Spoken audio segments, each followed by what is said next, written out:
Clinton community family, welcome back to our Sunday night series that we've been doing, Getting to Know Us. We have went through and talked to Pastor Dwayne, we've talked to Pastor Caleb. I shared 1 week, and this week we have our worship and hospitality pastor, Pastor Ricky Carter. He has shared before with his testimony of how God got him to Clinton and things of that nature. The closest I probably came to crying on one of our Sunday night or our live streams that we've done like this. It was really, really an amazing story. But we're gonna, dig a little deeper with it, and we're gonna get right into sort of, why worship and stuff like that. But before we do, we want to remind you guys to make sure that you're liking, sharing, and commenting. That you're talking to us, that you're helping build the online community that we're trying to build here, so that it's not just videos that you're watching, but it's a family that you're gathering around and being a part of.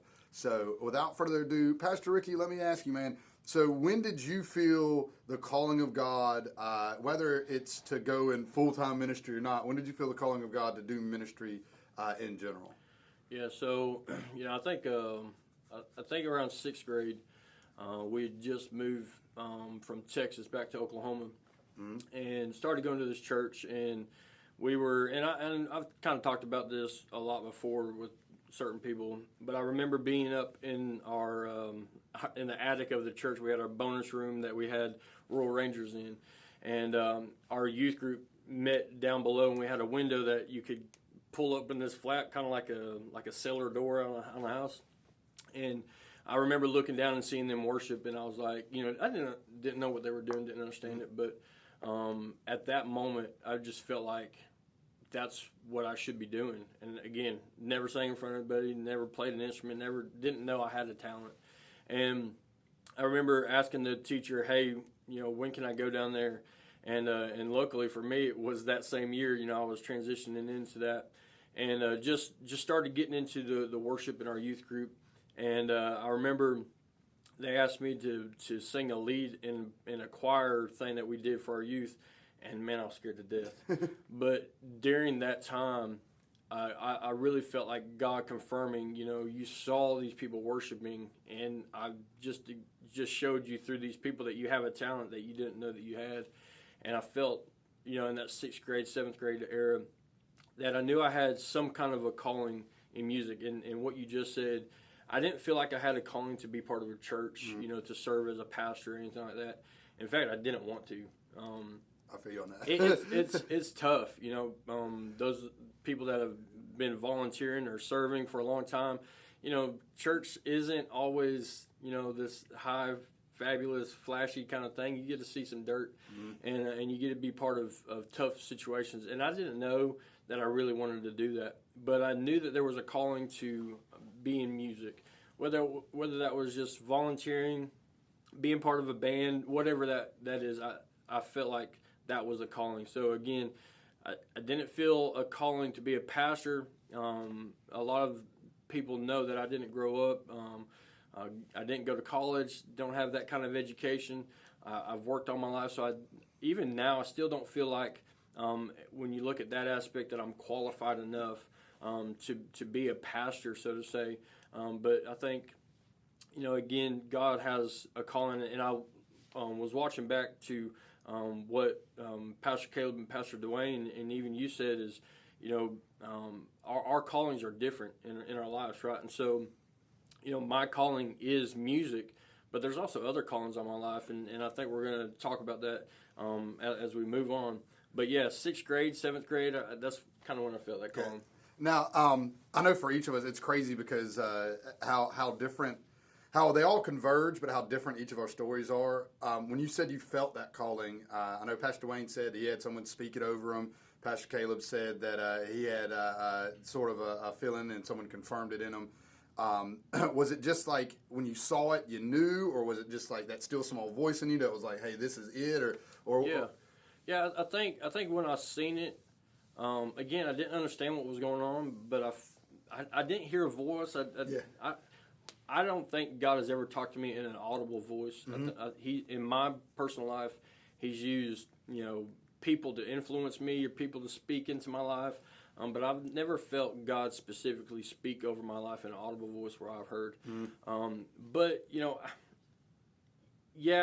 again, I saw that, and even not understanding what it was, I felt like that was a calling, and it really, again, that's when I felt it. But it really took me a few years, 2 or 3 years. We went to a Christian camp, a summer camp, and I remember I got a picture in my office in this book that somebody made me of me kneeling on the ground, and I had about 15, 20 people around me, and snot's just pouring down. And I remember that was at the end of an amazing worship service, and at that moment, God was using those people praying over me, speaking into my life, and our youth pastor at the time, Crystal Dillon, she pretty much looked at me and said, "You know what you're supposed to do." And so at that point, it's always been worship. There you go. Yeah, no. So that confirmation years later, that's awesome. For sure. So how has that original calling and confirmation evolved and grown to where you are now? What in that path? How has it changed? And what has fallen off? What has been added? Yeah. Some of that. So I think as young Christians, you get this perspective of what my calling is music, worship, but your calling is evangelism and outreach and caring for the community, right? And so I think this picture that I painted was, man, I'm just going to be able to sing in front of people and play guitar and whatever. And as I've grown, even before I started working here, that it's so much more. I think the calling on people's life, once they get to the mature state and they're able to lead people, it's more about leading people than serving, right? We work here every day of the week, and Sunday morning is when people see us, and that's just a small piece of the puzzle, right?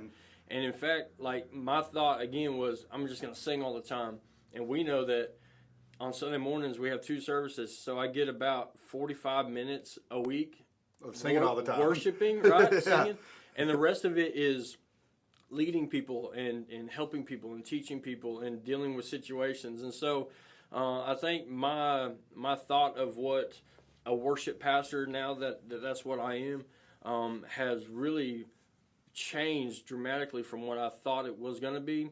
And it's great.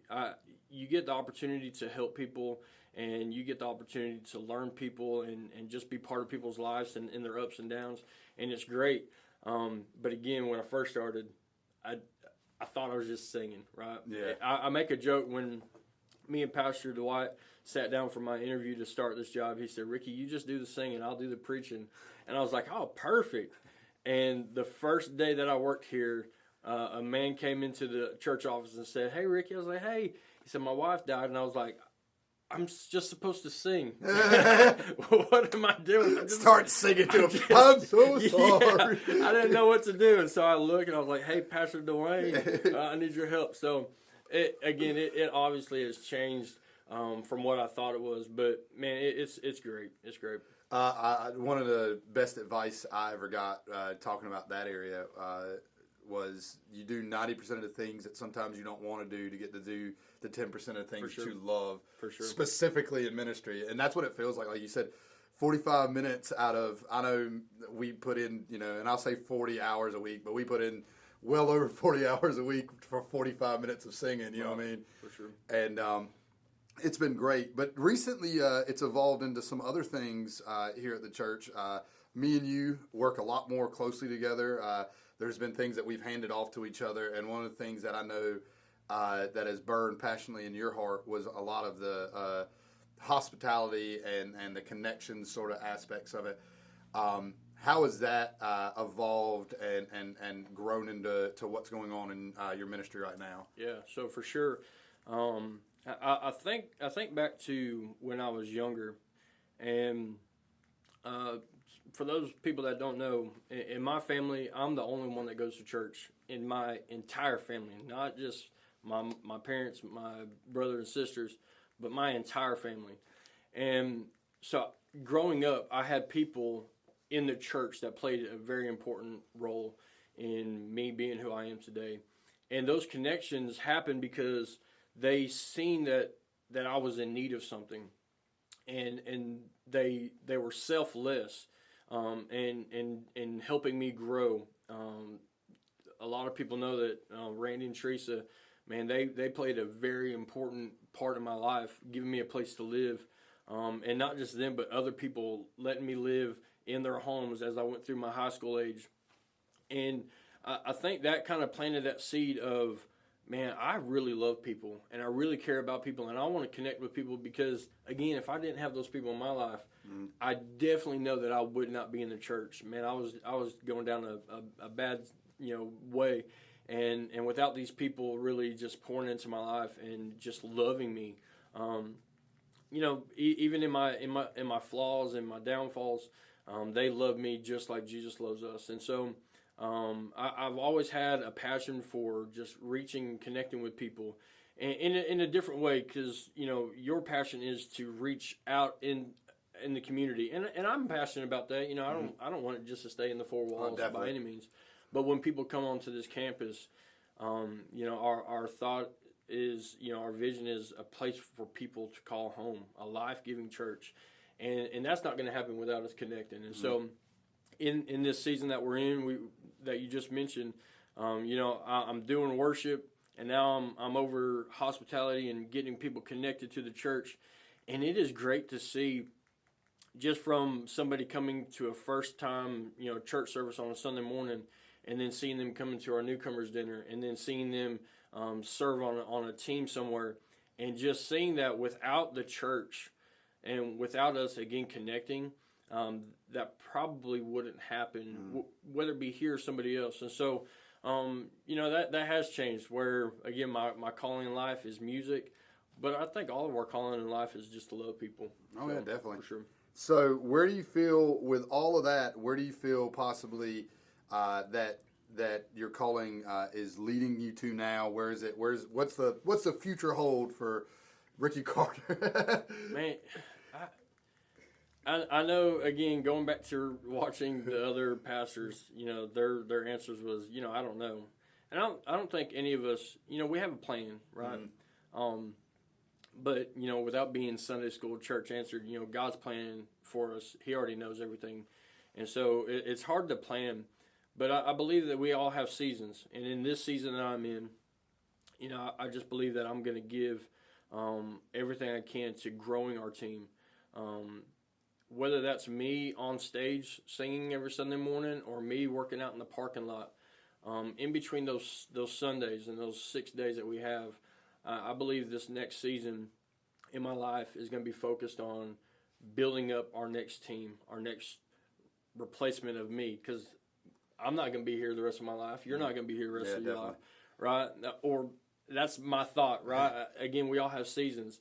And I'm okay with that. I think I'm at the point where, my thought is whatever is best for our church, whatever is best for the church as a whole, is where I'm just going to be obedient with God. And we had a meeting actually this past Wednesday, and really just influencing our team to push and to strive for excellence.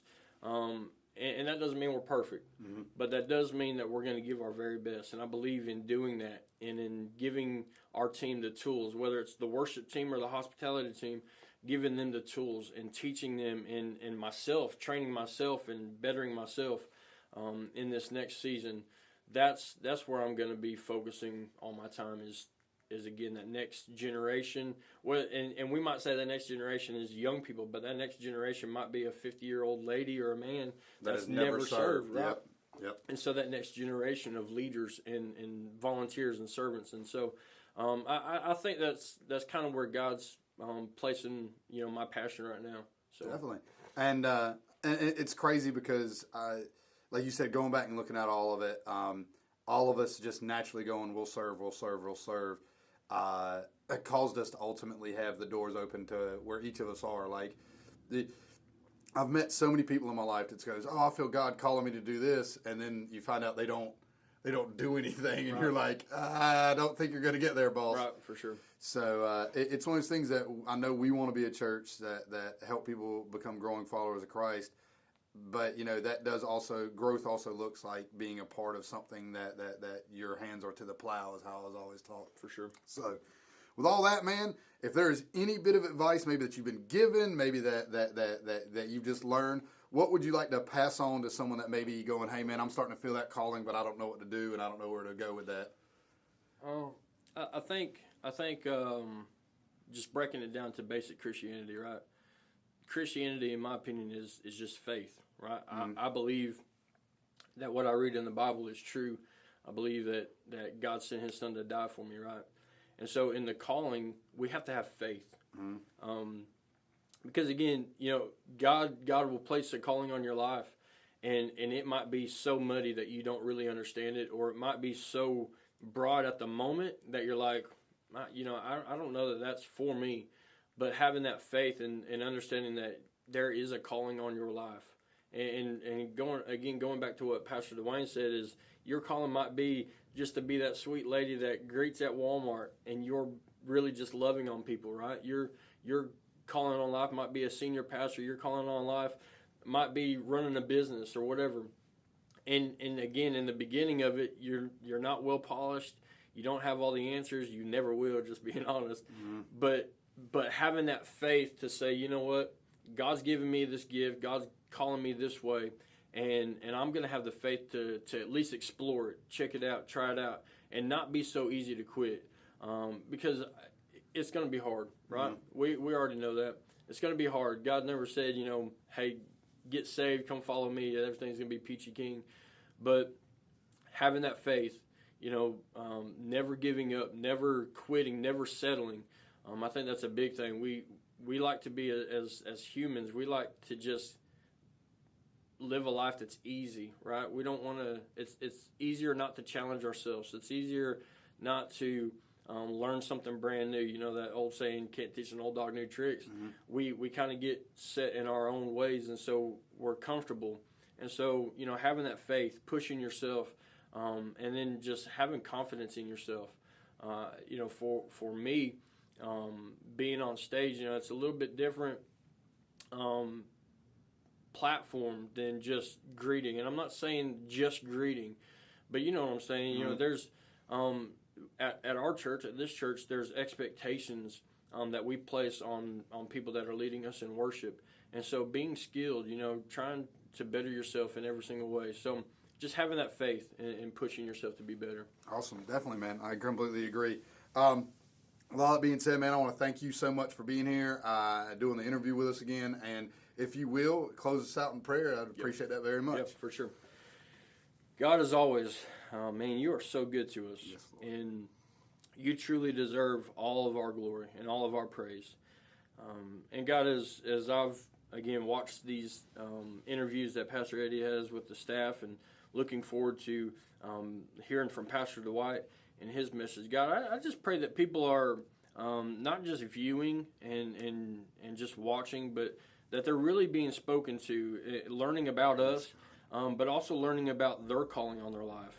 Again, we all, as the staff here at Clinton Community, we all feel like there's a place and a calling on every single person's life, and it looks different. But God, your calling is so much greater than what we could even place on our own lives. And so, God, I thank you for the calling on my life. To be able to worship you, to be able to use my talents to glorify you in all that I do. God, and as I spoke, if there's somebody that's watching tonight, worshiping with us tonight through this, God, I pray that you would just, again, let them know that your calling on their life isn't going to be easy. It's not going to be pinpointed for the most of the part of us, right? It's not going to be pinpointed in what you want us to do from day 1 to year 20. But God, the faith that we have to follow you every single day of our lives, we are gonna struggle. We're gonna mess up. We're gonna fall short of your glory. But God, your love and your compassion is gonna follow us and pick us up when we need that. And so, God, again, thank you again for sending your Son to die on the cross for my sins and for Pastor Eddie's sins and for all the sins of the world. God, we can't thank you enough for doing that for us. And God, again, just remind us of who you've called us to be. Let us search deep within ourselves Maybe we're in a good place and we feel that calling and it's so strong in our lives right now. But maybe we're far away from you, and we really just need to take a step back and say, God, I need you just to step in. I need you just to help me where I'm at. God, and in doing that, Lord, you're going to just show up in our lives, and you're going to help us. You're going to guide us and get us back on that track. And so, again, I thank you for people that are watching tonight, right now. I thank you for people that are going to be watching this in days, years, months, whatever in the future. And God, I pray that it's impactful, it's powerful from tonight till whenever they watch. So God, again, we thank you. We love you. Give you all praise. Amen.